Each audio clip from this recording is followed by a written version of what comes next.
चुनाव प्रचार के लिए मेरठ पहुंची, जहां उन्होंने समाजवादी पार्टी के प्रत्याशी आदिल चौधरी पर हमला बोला। 3 दिन पहले मेरठ दक्षिण सीट से समाजवादी पार्टी के प्रत्याशी आदिल चौधरी का एक वीडियो बीजेपी ने सोशल मीडिया पर शेयर किया था, जिसमें आदिल चौधरी अपने समर्थकों से बातचीत के दौरान भड़काऊ भाषण देते नजर आए थे। सपा के एक नेता ने धमकी दी कि हम जीतेंगे तो उसके बाद चुन चुन कर बदला ले। उत्तराखंड के मुख्यमंत्री पुष्कर सिंह धामी चुनाव प्रचार के लिए उत्तरकाशी पहुंचे, जहां उन्होंने विकास के नाम पर बीजेपी उम्मीदवार को वोट देने की अपील की।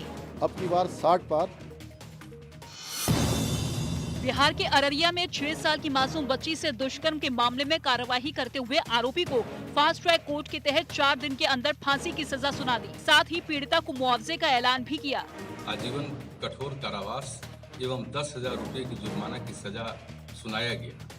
साथ ही पीड़िता को 10 लाख रुपए का मुआवजा देने का आदेश दिया गया। अररिया में 48 साल के आरोपी मोहम्मद मेजर ने 1 दिसंबर 2021 को दुष्कर्म की घटना को अंजाम दिया था, जिसके बाद अदालत ने 4 दिनों में ट्रायल पूरा कर पीड़िता को न्याय दिया। अलग अलग प्रावधान के तहत सजा सुनाई गई और 374 AB के तहत इसको फांसी की सजा।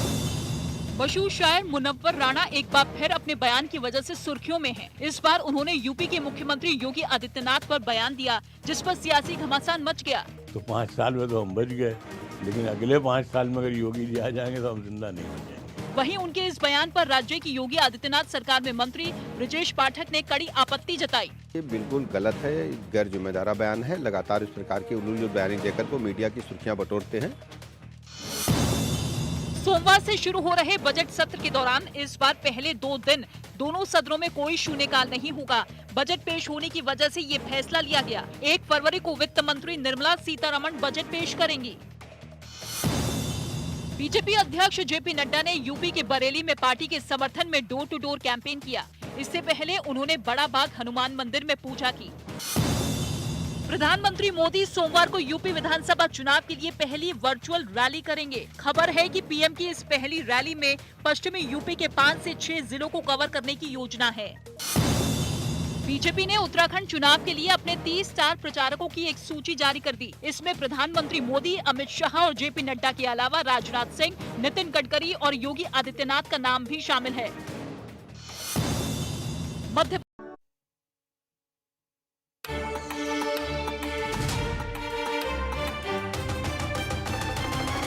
नमस्ते, मैं हूं रितिका सिंह। घड़ी इशारा कर रही है 9 बजे रात का वक्त। 100 बात की एक बात का। महात्मा गांधी की पुण्यतिथि पर राहुल गांधी ने हिंदुत्ववादी ट्वीट कर विरोधियों पर निशाना साधा, जिस पर घमासान शुरू हो गया। कांग्रेस को समर्थन देने का ऐलान करने वाले मौलाना तौकीर रजा की बहू निदा खान बीजेपी में शामिल हो गई। जम्मू कश्मीर में सुरक्षा बल ने पिछले 24 घंटे में जैश के कमांडर जाहिद वानी समेत 4 आतंकवादियों को ढेर कर दिया। और रूस के साथ लगातार बढ़ते तनाव के बीच अमेरिका ने यूक्रेन की मदद के लिए गोला बारूद भेजना शुरू कर दिया।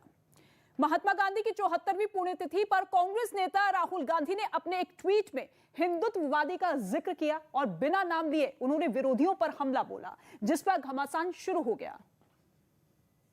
क्योंकि राहुल ने अपने ट्वीट में लिखा कि एक हिंदुत्ववादी ने गांधी जी को गोली मारी थी। साथ ही उन्होंने एक वीडियो भी जारी किया, जिसमें वो 74वीं पुण्यतिथि के मौके पर महात्मा गांधी के समाधि स्थल राजघाट पर श्रद्धांजलि देते नजर आए। राहुल गांधी के इस ट्वीट पर शिवसेना का भी समर्थन मिला। गांधी जी को गोली मारना, निशस्त्र एक फकीर को, मैं मानता हूँ ये ठीक नहीं था। लेकिन बीजेपी को राहुल का ये ट्वीट अखर गया और उसने इसे महात्मा गांधी का अपमान बताया। महात्मा गांधी के बारे में राहुल गांधी की समझ और हिंदुत्व के बारे में समझ दोनों ही कमजोर है। पिछले साल 29 दिसंबर को भी राहुल गांधी ने पार्टी के एक कार्यक्रम में हिंदुत्व का जिक्र करते हुए बीजेपी पर हमला बोला था। 100 बात की एक बात यह कि राहुल गांधी पहले भी कई बार हिंदुत्व के मुद्दे पर बीजेपी और आरएसएस को घेरते रहे हैं, लेकिन इस बार चुनावी माहौल में उनके इस ट्वीट को बीजेपी ने तुष्टीकरण की राजनीति करार दिया और उनसे माफी की मांग की। बड़ी ब्रेकिंग न्यूज, बड़ी खबर यूक्रेन रूस विवाद से जुड़ी हुई। ब्रिटेन के प्रधानमंत्री बोरिस जॉनसन ने पूरे यूरोप में सैनिकों और हथियारों की तैनाती बढ़ाने का ऐलान किया ताकि नाटो की मदद की जा सके। एक दिन पहले ही अमेरिकी राष्ट्रपति जो बाइडेन ने भी पूर्वी यूरोप में अमेरिकी फौज को भेजने का ऐलान किया था। साथ ही अमेरिका ने यूक्रेन की मदद के लिए हथियारों की एक और बड़ी खेप वहां भेजी। लेकिन इस पूरे विवाद में नया मोड़ उस वक्त आ गया जब यूक्रेन के राष्ट्रपति ने कहा कि अमेरिका बेवजह रूस के हमले की योजना का डर दिखाकर यूक्रेन की अर्थव्यवस्था को नुकसान पहुंचा रहा है। और संदीप इस वक्त मेरे सहयोगी मौजूद है। संदीप, इस पर और क्या कुछ जानकारी? जी रितिका, देखिए हालात तो जंग जैसे लग रहे हैं। हालांकि पॉलिटिकल सॉल्यूशन के जरिए जो है इस मसले को सुलझाने की बात भी कही गई थी। नाटो की तरफ से बाकायदा एक प्रपोजल मूव किया गया था, प्रपोजल रशिया को दे भी दिया गया और उसके बाद रशिया ने अभी तक ये नहीं बताया कि कब उस प्रपोजल पर जवाब देंगे। उसी बीच जो है अमेरिका ने अब अपनी तैयारी शुरू कर दी है। 8,500 सैनिक पहले ही वो डिप्लॉय करने की बात कह चुका है और अब एमुनेशन और हथियार जो है वो लोड किए गए हैं यूक्रेन के लिए। तो ये तो बात साफ हो रही है कि स्थितियाँ जो है अब धीरे धीरे जंग की तरफ बढ़ रही है और अगर ऐसा होता है तो ये तीसरा विश्व युद्ध के तौर पर देखा जा सकता है।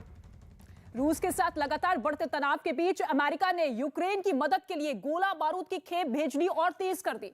इससे पहले भी अमेरिका अपनी घातक जेवलिन मिसाइलें और गोला बारूद वहां भेज चुका है ताकि अगर नौबत युद्ध की आए तो रूस का मुकाबला किया जा सके। इस मामले में अमेरिका ही नहीं, कड़ी में उसने हथियारों की एक और बड़ी खेप यूक्रेन की मदद के लिए भेज दी। अमेरिका के डोवर एयरफोर्स बेस पर अमेरिकी सैनिक इन हथियारों को एक विमान में चढ़ाते नजर आए। एक दिन पहले ही अमेरिकी राष्ट्रपति जो बाइडेन ने ऐलान किया कि पूर्वी यूरोप में अमेरिकी फौज की तैनाती की जाएगी। अमेरिका से मिल रही इस मदद के बाद यूक्रेन ने भी रूस से निपटने के लिए अपनी तैयारियां और तेज कर दी, जिसके तहत उसके सैनिक लगातार हाड़ कपा देने वाली ठंड में बेहद घातक हथियारों के साथ अभ्यास करने में जुटे हैं। इस अभ्यास की जो तस्वीरें सामने आई उसमें कुछ जवान मोर्टार की मदद से टारगेट पर निशाना लगाते दिखे, जबकि कुछ अपनी राइफल से ताबड़तोड़ गोलियां बरसाते नजर आए ताकि अगर नौबत युद्ध की आए तो रूस का मुकाबला किया जा सके। इस मामले में अमेरिका ही नहीं बल्कि ब्रिटेन भी खुलकर यूक्रेन के साथ खड़ा है और अब तो ब्रिटेन के प्रधानमंत्री बोरिस जॉनसन ने भी नाटो की मदद के लिए पूरे यूरोप में सैनिकों और हथियारों की तैनाती बढ़ाने का ऐलान कर दिया, जबकि अमेरिका ने पहले ही अपने करीब 8,500 सैनिक हाई अलर्ट पर रखे हैं ताकि रूस जैसे ही यूक्रेन पर हमला करे अमेरिका अपने इन जवानों को फौरन मोर्चे पर उतार सके, जिसका जवाब देने के लिए रूस भी कोई कोर कसर नहीं छोड़ रहा है और उसने भी पड़ोसी देश यूक्रेन की सीमा पर अपने 1 लाख सैनिक तैनात कर दिए, जिस पर राष्ट्रपति व्लादिमीर पुतिन का यह कहना है कि अपनी रक्षा के लिए इन सैनिकों को वहां तैनात किया गया। लेकिन अमेरिका और उसके नाटो सहयोगियों का मानना है कि रूस युद्ध की ओर बढ़ रहा है और वो इसके लिए तैयारी कर रहा है।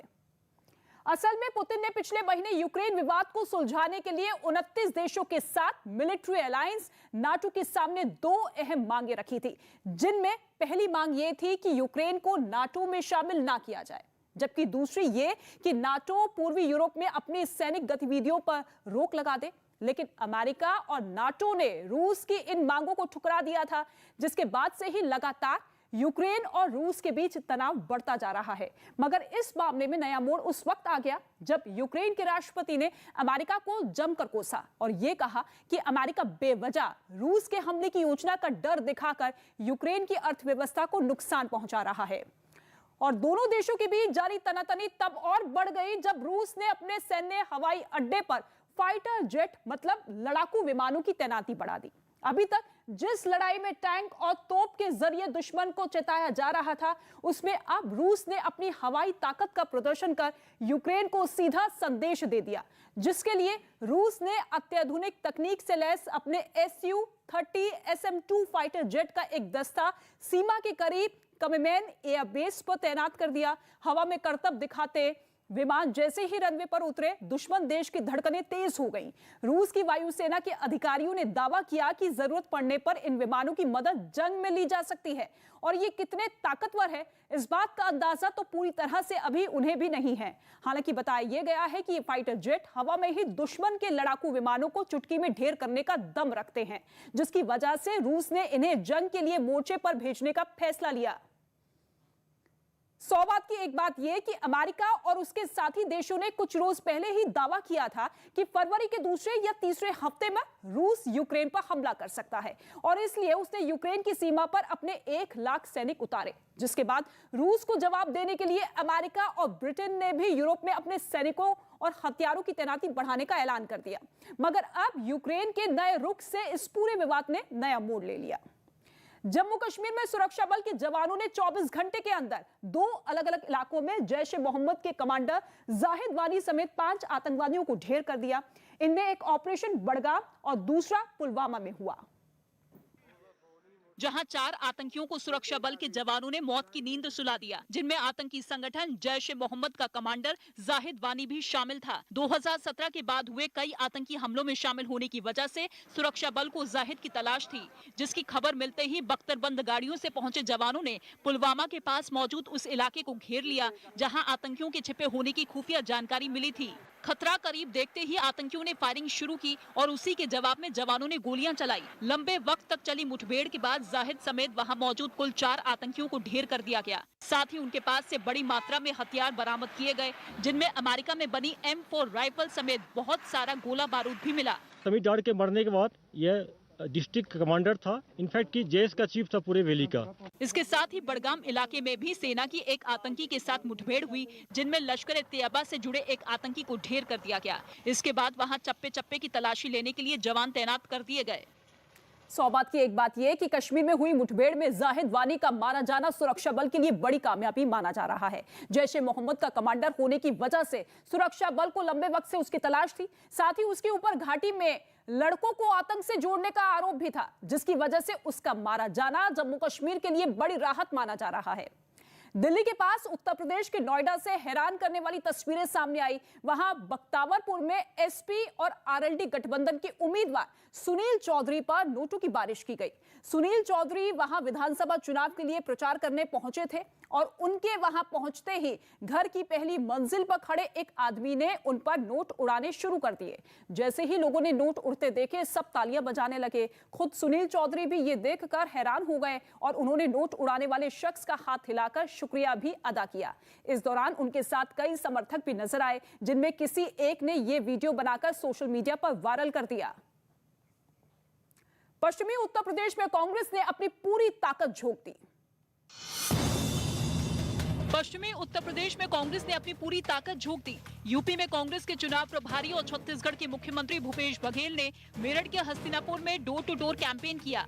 कांग्रेस ने हस्तिनापुर विधानसभा सीट से फिल्मी जगत से राजनीति में एंट्री ले चुकी अर्चना गौतम को उम्मीदवार बनाया है। वहां पहले चरण में 10 फरवरी को मतदान है। भूपेश बघेल को आप देख सकते हैं यहाँ डोर टू डोर कैंपेन करने पहुंचे हैं और लोगों से अपील कर रहे हैं वोट देने की कांग्रेस के पक्ष में। पश्चिमी यूपी के इस चुनावी दौरे के दौरान भूपेश बघेल ने बीजेपी और समाजवादी पार्टी को आड़े हाथ लिया। कब्रिस्तान जिन्ना पाकिस्तान चलेगा इस बार के चुनाव में? बिल्कुल नहीं चलेगा, इसलिए कि आम जनता महंगाई से, बेरोजगारी से त्रस्त है।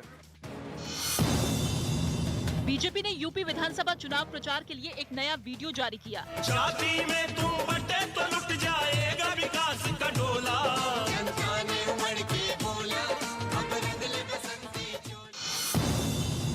महात्मा गांधी की पुण्यतिथि पर राष्ट्रपति रामनाथ कोविंद, प्रधानमंत्री मोदी और राहुल गांधी समेत कई नेताओं ने उन्हें राजघाट पर श्रद्धांजलि दी। इसके अलावा अमित शाह ने अहमदाबाद में साबरमती नदी किनारे कुल्हड़ों से बने महात्मा गांधी के चित्र का उद्घाटन किया। दिल्ली एयरपोर्ट पर एक विदेशी महिला को 43 करोड़ की कोकेन के साथ पकड़ा गया। देश भर में अब तक 75% लोगों को कोरोना की दोनों डोज लगवाई जा चुकी है। ये जानकारी केंद्रीय स्वास्थ्य मंत्री ने दी, जिसके बाद प्रधानमंत्री मोदी ने वैक्सीनेशन अभियान से जुड़े लोगों की तारीफ की। बीजेपी अध्यक्ष जेपी नड्डा चुनाव प्रचार के लिए यूपी के शिकोहाबाद पहुंचे, जहां उन्होंने घर घर जाकर लोगों से बीजेपी उम्मीदवार को वोट देने की अपील की। और इस वक्त ब्रेकिंग न्यूज आ रही है कनाडा के ओटावा से। वहां के प्रधानमंत्री जस्टिन ट्रूडो ने अपने परिवार के साथ प्रधानमंत्री आवास छोड़ दिया है और वो किसी गुप्त स्थान पर चले गए हैं। ऐसा इसलिए क्योंकि कोरोना वैक्सीन को जरूरी करने के खिलाफ प्रदर्शन कर रहे हजारों ट्रक ड्राइवरों ने चारों तरफ से प्रधानमंत्री आवास को घेर लिया था, जिसके बाद जस्टिन ट्रूडो परिवार के साथ किसी गुप्त स्थान पर चले जाने की खबरें उनकी सामने आ रही है। दरअसल कुछ रोज पहले कनाडा की ट्रूडो सरकार ने अमेरिका की सीमा को पार करने के लिए ट्रक ड्राइवरों को वैक्सीन लगवाना जरूरी कर दिया था। सरकार के इस फैसले के बाद ड्राइवरों ने विरोध शुरू कर दिया था और कई दिनों से इस फैसले को वापस लेने के लिए प्रदर्शन किए जा रहे थे। वहां के ट्रक ड्राइवरों ने कोरोना के खिलाफ लगाई गई पाबंदियों के विरोध में हो रहे इस प्रदर्शन को फ्रीडम कॉन्वॉय का नाम दिया। उनकी मांग है कि सरकार इस फैसले को वापस ले और वो प्रधानमंत्री ट्रूडो के इस्तीफे की मांग कर रहे हैं। और दिवाकर सिंह इस वक्त हमारे साथ मौजूद है। दिवाकर, इस पर और क्या कुछ जानकारी? जी रितिका, कनाडा के प्रधानमंत्री जस्टिन ट्रूडो ने अपने परिवार के साथ प्रधानमंत्री आवास को छोड़ दिया है और वो किसी गुप्त स्थान पर रहने के लिए चले गए हैं। ऐसा इसलिए क्योंकि कनाडा सरकार के वैक्सीन को अनिवार्य करने के फैसले के विरोध में 50,000 ट्रक ड्राइवरों ने प्रधानमंत्री आवास को घेर लिया है और वहां पर लगातार प्रदर्शन कर रहे हैं। दरअसल कुछ रोज पहले ही कनाडा की ट्रूडो सरकार ने अमेरिका की सीमा को पार करने वाले ट्रक ड्राइवरों के लिए वैक्सीनेशन अनिवार्य कर दिया था और इसी के विरोध में लगातार ट्रक ड्राइवर जो है उन्होंने प्रधानमंत्री आवास को घेरा हुआ है। कनाडा की राजधानी ओटावा में प्रदर्शनकारियों से घिरे वहां के प्रधानमंत्री जस्टिन ट्रूडो के अपने परिवार के बाकी सदस्यों के साथ घर छोड़कर जाने की खबर है। उन्होंने कनाडा में कोरोना से जंग में वैक्सीनेशन को जरूरी कर दिया, जिसके बाद उनके फैसले का बड़े पैमाने पर विरोध होने लगा। और कनाडा के प्रधानमंत्री जस्टिन ट्रूडो के विरोध में हजारों लोग सड़कों पर उतर आए। हाथों में देश का झंडा लिए प्रदर्शनकारियों ने प्रधानमंत्री के घर का घेराव किया। कुछ ने प्ले कार्ड के जरिए आजादी की मांग करते हुए रैली निकाली।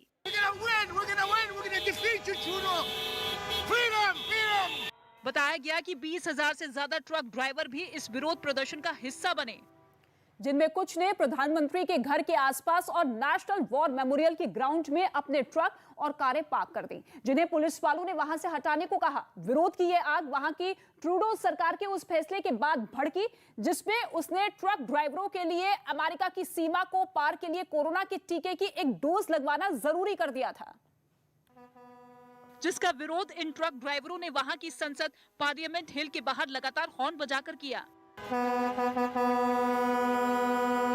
ओटावा की मेयर ने ट्रकों को नेशनल वॉर मेमोरियल के ग्राउंड में खड़ा करने पर ट्वीट किया और इसे देश के लिए अपनी जान की कुर्बानी देने वाले शहीद जवान का अनादर बताया।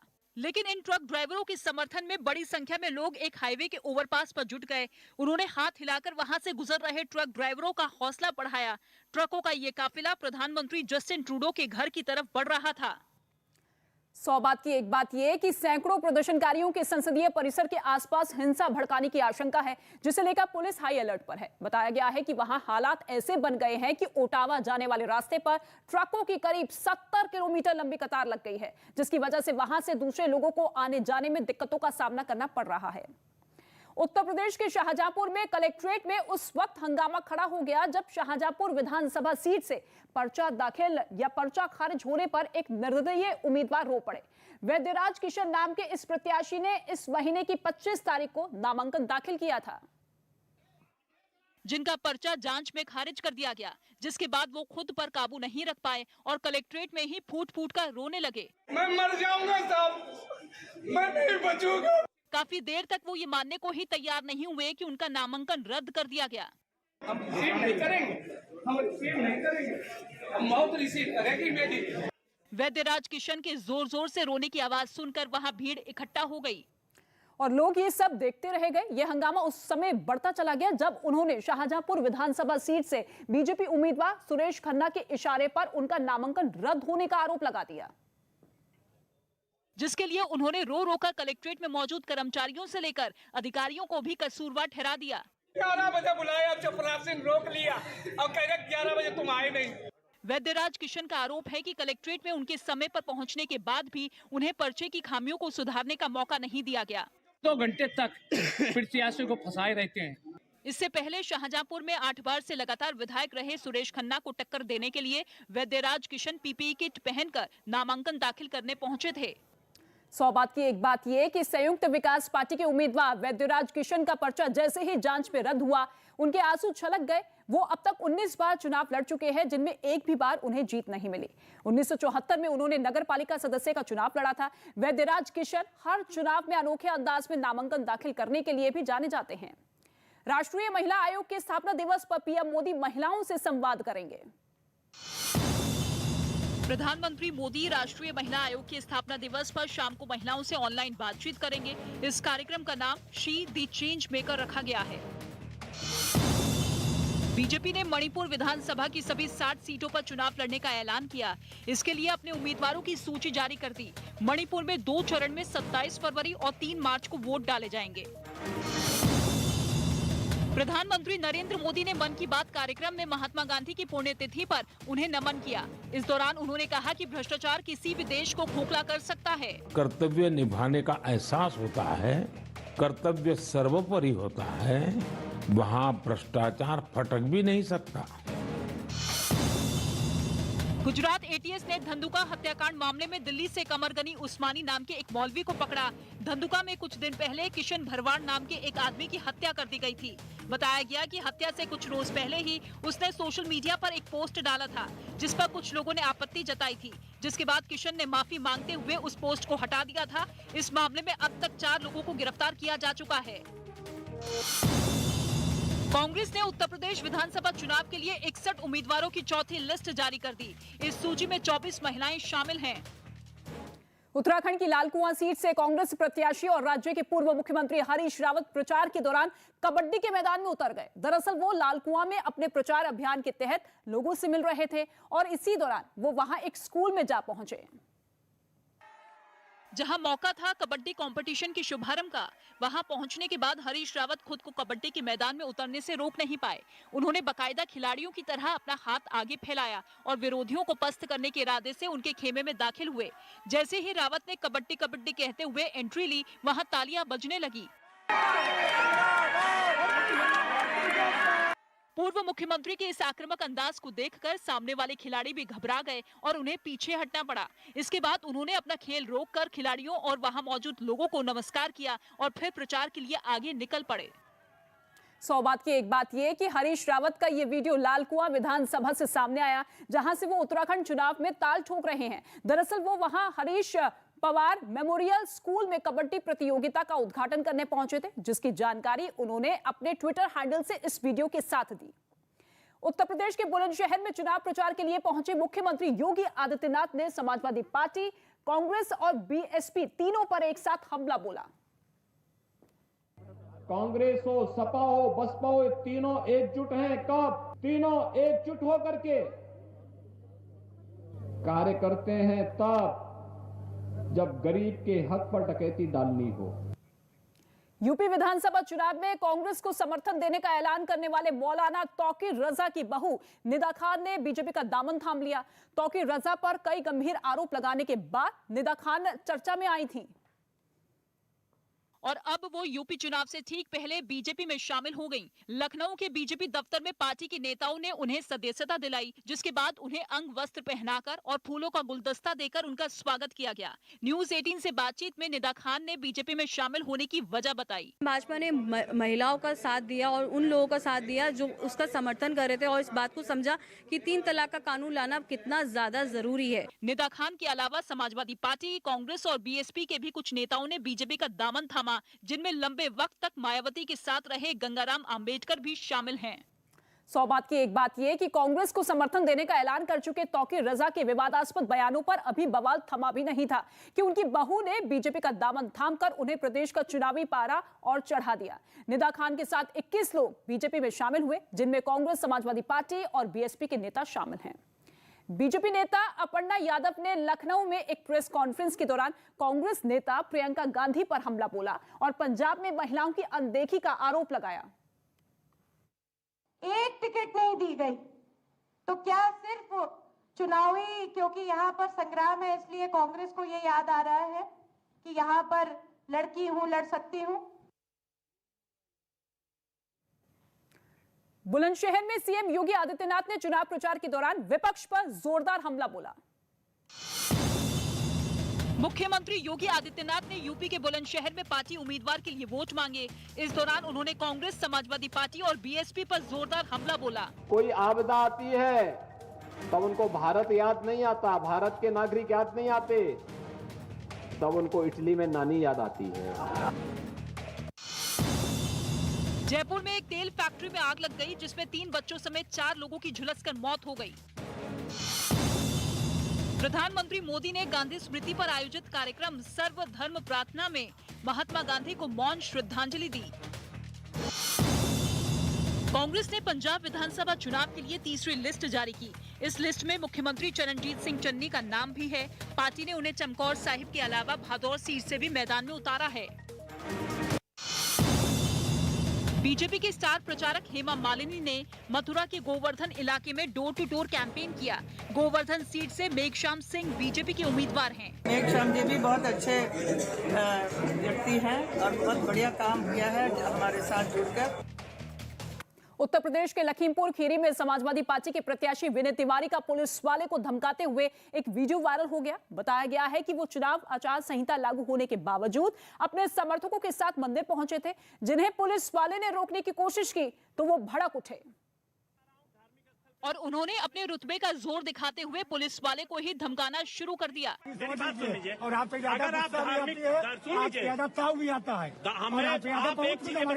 दावा किया गया कि समर्थकों के साथ मंदिर पहुंचे एसपी प्रत्याशी ने आचार संहिता के साथ ही कोविड गाइडलाइंस का भी उल्लंघन किया, जिसकी वजह से पुलिस वाला उन्हें वहां से हटाने पहुंचा, लेकिन वो वहां से जाने के बजाय बीच सड़क पर ही कुर्सी डालकर बैठ गए। हालांकि माहौल गर्म होने के बाद उनके समर्थकों ने उन्हें कार में बिठाकर वहां से रवाना किया। इस दौरान भी वो पुलिस वाले को कानून समझाते हुए देख लेने की धमकी देते नजर आए।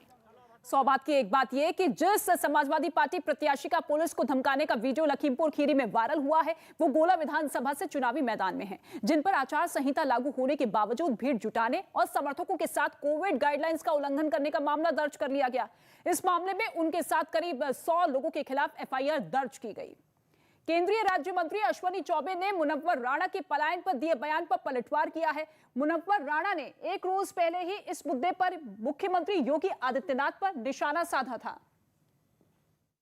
अगला सीएम भी योगी आदित्यनाथ ही उत्तर प्रदेश में बनेंगे और जब बनेंगे तो ऐसे माफिया तंत्रों का यहां से पलायन होकर बंगाल की खाड़ी में समा जाए।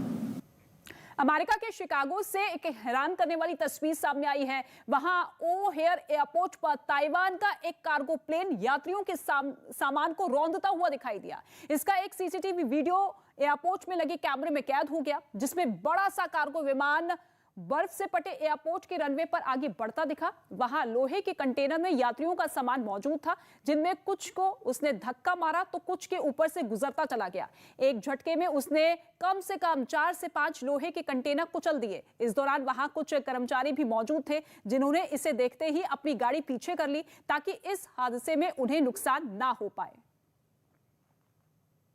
बिहार की बेतिया से एक हैरान करने वाला वीडियो सामने आया है। वहां प्रशासन ने अवैध शराब और शराब बेचने वालों को पकड़ने के लिए ड्रोन का इस्तेमाल किया, क्योंकि बिहार में शराबबंदी लागू है। इसके बावजूद वहां दूसरे राज्यों से लाकर धड़ल्ले से शराब बेची जा रही थी, जिसकी खबर मिलते ही बेतिया प्रशासन एक्टिव मोड में आ गया और शराब के इस अवैध कारोबार का पता लगाने के लिए ड्रोन की मदद ली गई।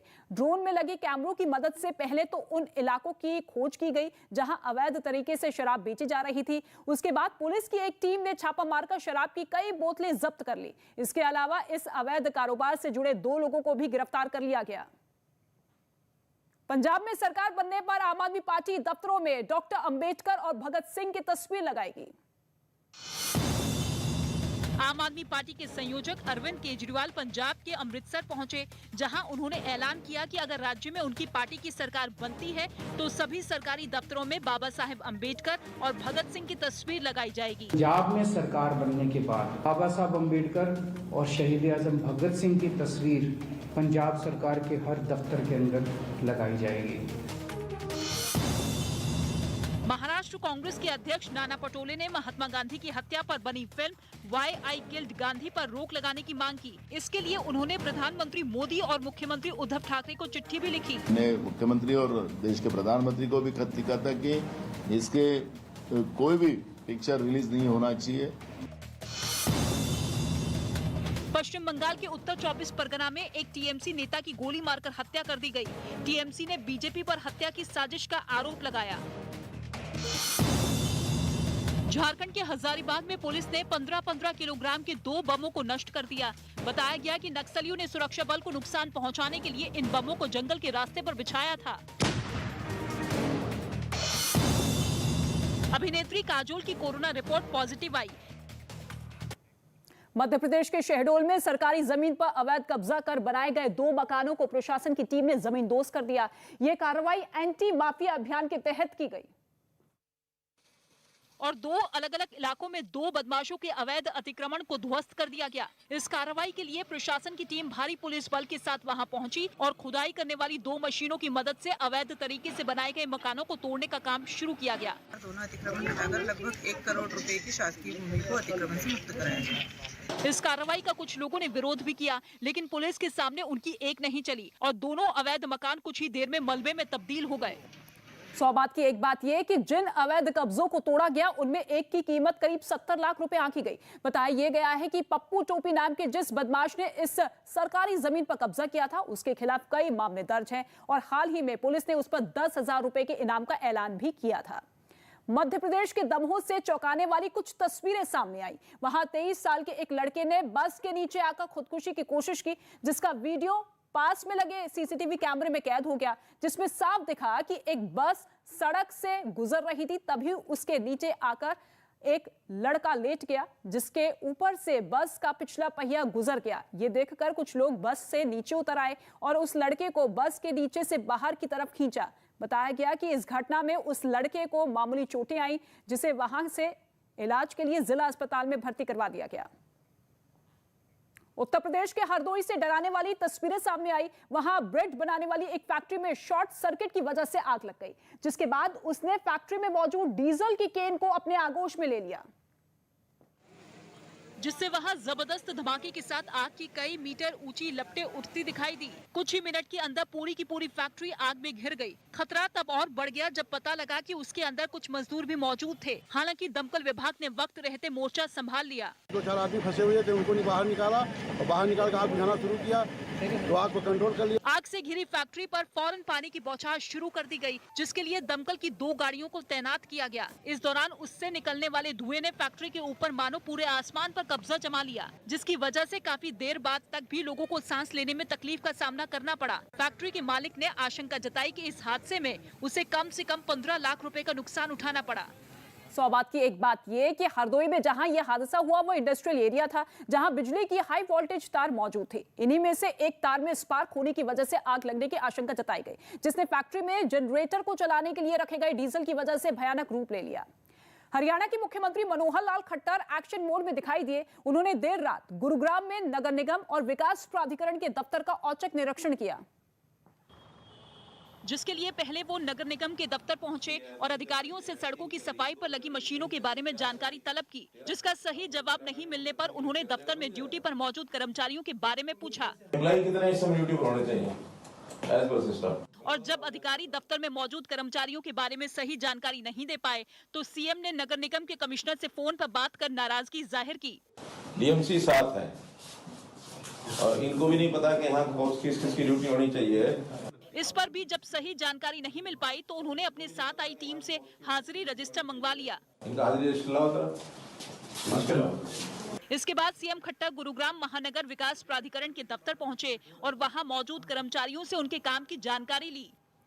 100 बात की एक बात यह कि मुख्यमंत्री खट्टर के औचक निरीक्षण से अधिकारियों और कर्मचारियों में हड़कंप मच गया और आनंद फानन में अफसर भी दफ्तर पहुंचने लगे।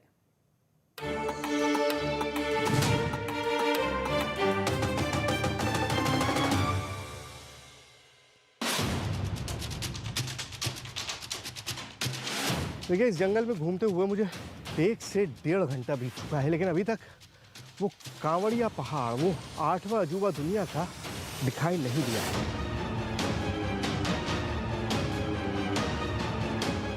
ओह, ये तो कमाल है।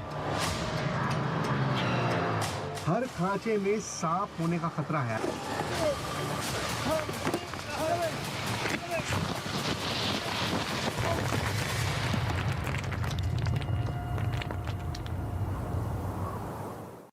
ऑनलाइन बातचीत करेंगे। बताया जा रहा है कि इस दौरान वो बजट से जुड़ी उपलब्धियों की जानकारी कार्यकर्ताओं को देंगे।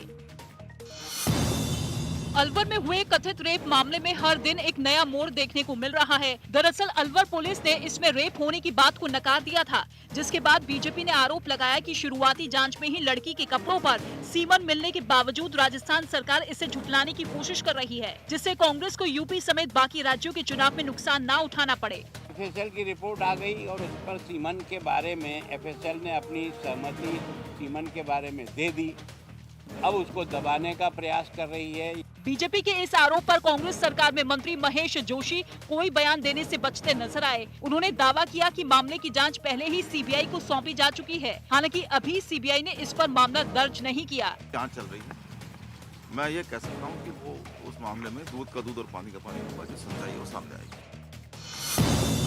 पंजाब के जलंधर में आम आदमी पार्टी के संयोजक अरविंद केजरीवाल ने कुछ कारोबारियों से मुलाकात की। इस दौरान उन्होंने कांग्रेस और अकाली दल को निशाने पर लिया। एक वो पार्टियां हैं जो केवल और केवल गंदी राजनीति कर रही है। पाकिस्तान के कराची में बन रही एक इमारत का कुछ हिस्सा गिर गया, जिसमें एक मजदूर की मौत हो गई, जबकि कई लोग घायल हो गए। प्रधानमंत्री मोदी ने भारत और इजरायल के राजनयिक संबंधों के 30 साल पूरे होने पर बयान जारी किया। इस दौरान उन्होंने इजरायल के साथ संबंधों को और मजबूत बनाने पर जोर दिया। दोनों देशों के बीच एक नए अध्याय की शुरुआत हुई। केंद्रीय मंत्री स्मृति ईरानी चुनाव प्रचार के लिए मेरठ पहुंची, जहां उन्होंने समाजवादी पार्टी के प्रत्याशी आदिल चौधरी पर हमला बोला। 3 दिन पहले मेरठ दक्षिण सीट से समाजवादी पार्टी के प्रत्याशी आदिल चौधरी का एक वीडियो बीजेपी ने सोशल मीडिया पर शेयर किया था, जिसमें आदिल चौधरी अपने समर्थकों से बातचीत के दौरान भड़काऊ भाषण देते नजर आए थे। सपा के एक नेता ने धमकी दी कि हम जीतेंगे तो उसके बाद चुन चुन कर बदला ले। उत्तराखंड के मुख्यमंत्री पुष्कर सिंह धामी चुनाव प्रचार के लिए उत्तरकाशी पहुंचे, जहां उन्होंने विकास के नाम पर बीजेपी उम्मीदवार को वोट देने की अपील की। अब की बार 60 पार। बिहार के अररिया में 6 साल की मासूम बच्ची से दुष्कर्म के मामले में कार्रवाई करते हुए आरोपी को फास्ट ट्रैक कोर्ट के तहत